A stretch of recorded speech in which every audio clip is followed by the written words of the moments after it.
ရွှေကျင်နိကာယသာသနာပိုင်နိုင်ငံတော်ဩဝါဒစရိယအဘိဓဇမဟာရထဂုရုတေတကုဆရာတော်အရှင်ဉာဏိတရာဤနှစ်ဦးနှုတ်ခွန်းဆက်တန်ဝေကကတာအတ္တတန္တာဗယံစာတံဇဏံပတ္တထမေတကံအတ္တတန္တာအတ္တကမ္မအတ္တနောဒုစရိတကမ္မမိမိတန်ဟူသည်မိမိ၏ကံဖြစ်သည်ရောဟိနီမြေ၏တစ်ဖက်စီ၌နေကြကုန်သောတာကိယနှင့်ကောလိယမင်းတို့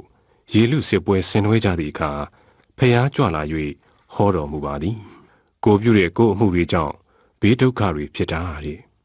ဆွေမျိုးသားချင်းလူသားအချင်းချင်းစန့်ကျင်သောအယူဝါဒအယူအဆတွေကြောင့်အချင်းချင်းစန့်ကျင်ဘက်တွေဖြစ်နေကြပြီးအချင်းချင်းတက်ဖြက်နှိပ်စက်နေကြသည်ကိုရှုကြကုန်လောဒီနေ့လူသားတွေဟာ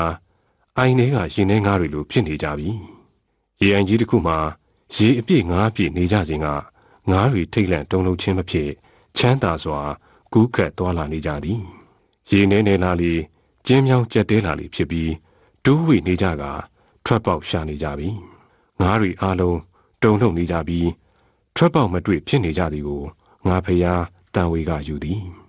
တင်တို့တာဂီဝင်နှင့်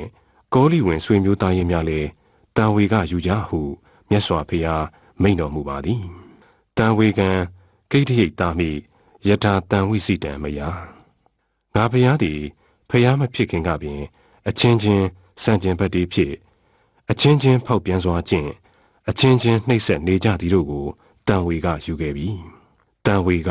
ယူကြကုန်လောတေတကူဆန်းလာပမာချမ်းမြတာယာရှိကြပါသည်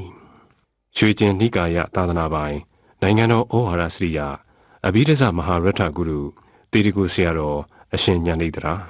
တေတကုကမ္ဘာဗုဒ္ဓတက္ကသိုလ်များနှင့်တေတကုဆေးရုံတော်များ၏အဓိပတိ